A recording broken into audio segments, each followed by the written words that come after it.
the feeling was that energy is really an area for only male, you know, for men. You can see how instead in Uganda, because of the interventions we have been putting, thanks to the Norwegian government and ENERGIA, the women have taken over. So you, so these two ladies, one is our own, and we're happy she's around, and the other one is works in the Norwegian embassy in Uganda country. So this shows how far we now are moving in terms of gender, but it's not easy.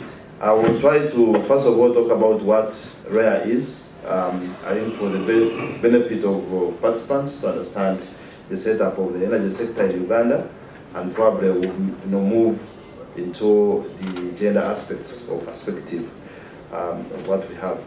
First of all, REA, or the REA Electrification Agency, that's a short form of it, is a semi-autonomous institution which was established by a statutory instrument in 2001. And the mandate of REA is to implement a public REA electrification project. The establishment of this REA was as a result of reforms in the energy sector, which happened in 1999, which saw the enactment of the energy sector, of the Act, the Electricity Act of 1999, in which the government utility, which was vertically integrated, in other words, handling all the aspects of distribution, generation, and transmission, was unbundled into three institutions, separate institutions. So the intention there was to try to attract the private sector investment into the sector. And as a result, the distribution business was concessioned to the private company, and also the generation business also concerned the private sector. So it's only now the transmission, which is still managed by government, but also by separate government institution. Now, the same reforms came up with the REA Electrification Strategy and Plan, for which we had an objective of increasing electrification, REA electrification from 1% in 2001 to 10% by 2012. As we go along, we will be looking at the progress of where we have reached with that. So that's basically, so the distribution business, which was given to the private sector, had a footprint of only 1 kilometer.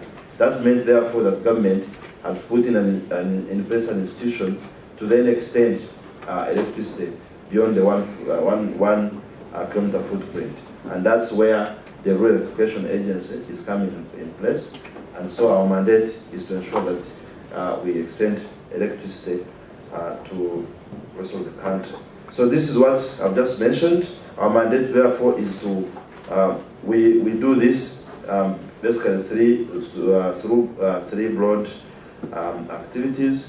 One of them is to publicly funded grid extension projects. This is now extending the national grid. And maybe the other aspect is off-grid solutions, which have mainly included independent grids and the solar PV. And then, of course, also the issue of supply to support grid-connected renewable energy power generation projects. Now, most of these projects are, especially those which are less than 20 megawatts, are done by the private sector through independent power producers.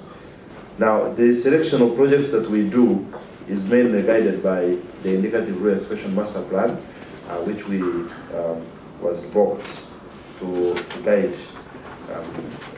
Now, very quickly, before I go to gender, I just wanted to now talk about the achievements so far. Not very good picture. Electricity coverage is still at 12%, meaning that about 88% of the people are having no electricity. It's not a very good picture, but of course, the REA electrification coverage is still also at 4%, not also very good. So a lot of work still needs to be done. In terms of generation, we have supported the private sector to generate about 23 megawatts through cogeneration technologies.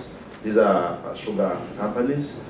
And then there are independent power producers, 2 of them that have been supported. We have others, of course, that are also generating and selling to the national grid, but of course not necessarily supported by REA. So here I'm only talking about the projects where we have supported them with the MV interconnection or the medium voltage transmission. With the support from ENERGIA, this is the US National Electric Cooperative Association. We have piloted 2 electric cooperatives, the model of electric cooperatives in utility management, and this is working, and we are also introducing new players. In addition to the almost national utility distributor, we have other companies that are also in this business, and the good thing is that for these particular companies, they are using prepaid metering systems. Other technologies to encourage connections, where we think it has also been something that the gender aspects is the REA board for those who cannot afford internal house wiring, which has been, of course, a challenge, one of the challenges for connections. I talked about solar, about 20,000 solar home systems have been connected so far. Now, I don't want to say here that we have in the past had any deliberate efforts to promote gender aspects, but with the kind of discussion we have so far had with ENERGIA, and we have tried to look at what we have been doing, and that's why I'm saying here that either consciously or probably not, somehow we have done activities which we believe have gender perspectives. So we are not necessarily starting from negative or even zero. We are starting from somewhere, and we think we'll be moving in the right direction. First of all, if you look at the institutional level, currently we 40% of the staff at REA are female, and we have 3 in management. So you can see that at all levels, including the decision making, for instance, at management team level, we have the women are involved in decision making at the organizational level, first of all. Then, of course, issues of gender considerations, like the human resource, is clear with this. And of course, some of these feed into the context of the policy at government level, including the laws. We have the Ministry of Gender and Assets. So, yes, these are some of the things which we believe are opportunities where we start from. At project level, what we've been thinking is if you connect, for instance, social institutions like health centers, you're benefiting both women and men and children, of course, and of course issues to do with SMEs, schools and district headquarters, issues to do with productive use of electricity campaigns, which target, of course, and if you go to the countryside, you find that probably even women are owning businesses. They're using electricity not to generate income. Again, with support from CEDA, we piloted the integration of HIV/AIDS in our projects, and now for all the subsequent projects that we are doing, this component is integrated. And again, if you look at this, it is a gender-sensitive program. Employment during construction could be still limited, as you know, because but of course, in some areas like maybe catering and so on, it's not yet too much into like technicians, but of course, engineers, yes, they can be involved. But we don't have so far construction firms which are owned by females, so that's a starting point. So that's why I'm saying it's still limited. I can't just say maybe we're achieving on that side.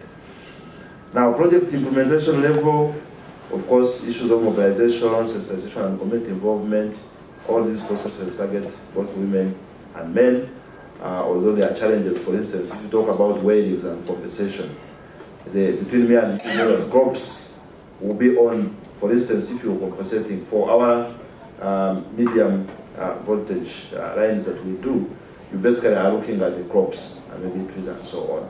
So the bit here is who owns the crops? To be women, isn't it? But who owns the land?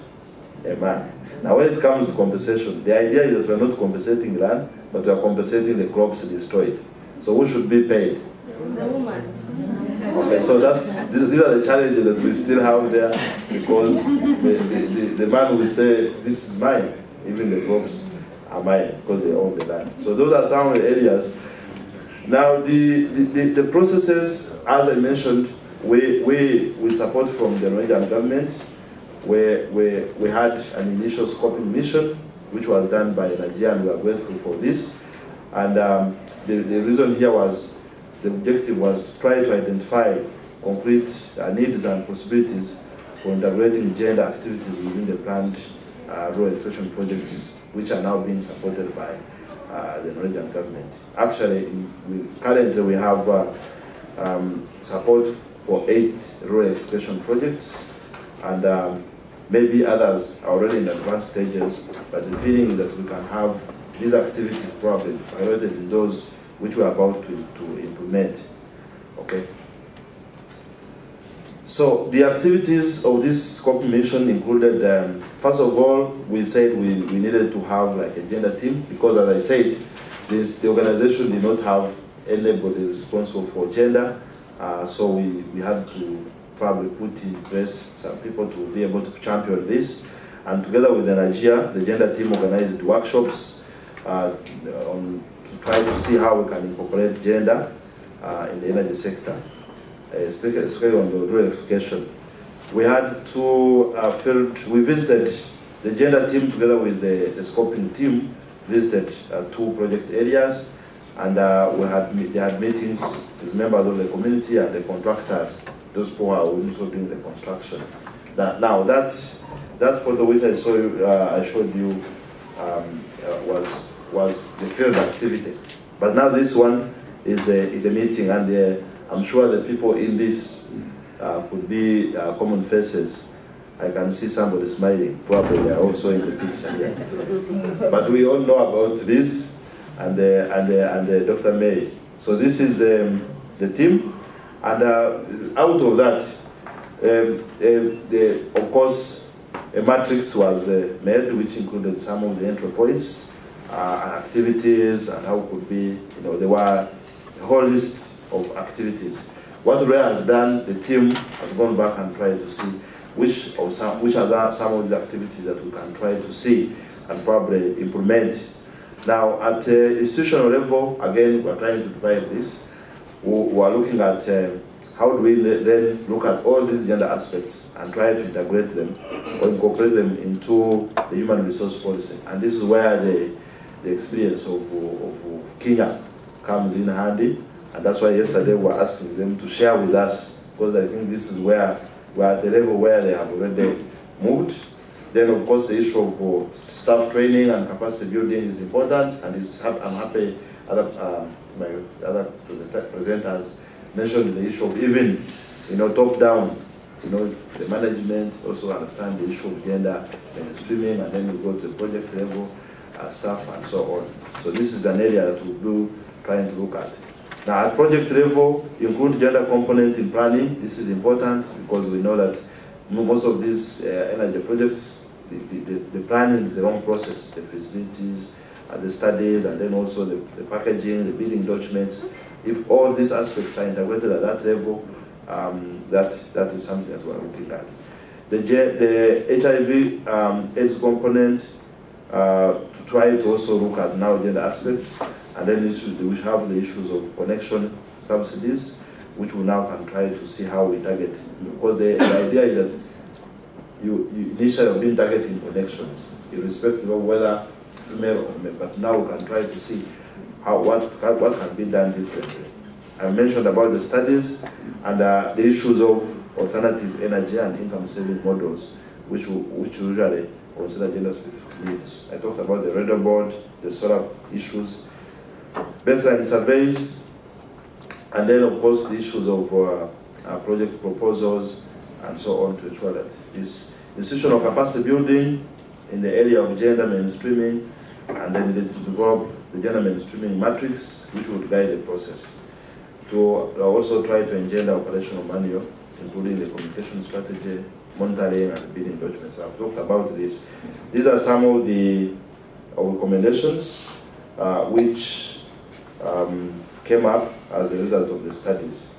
Now, of course, this is again, I'm talking about the stakeholder workshops, and the idea here was to try to ensure that all the poor in the sector stakeholders understand the essence of gender and why it is important to include gender aspects.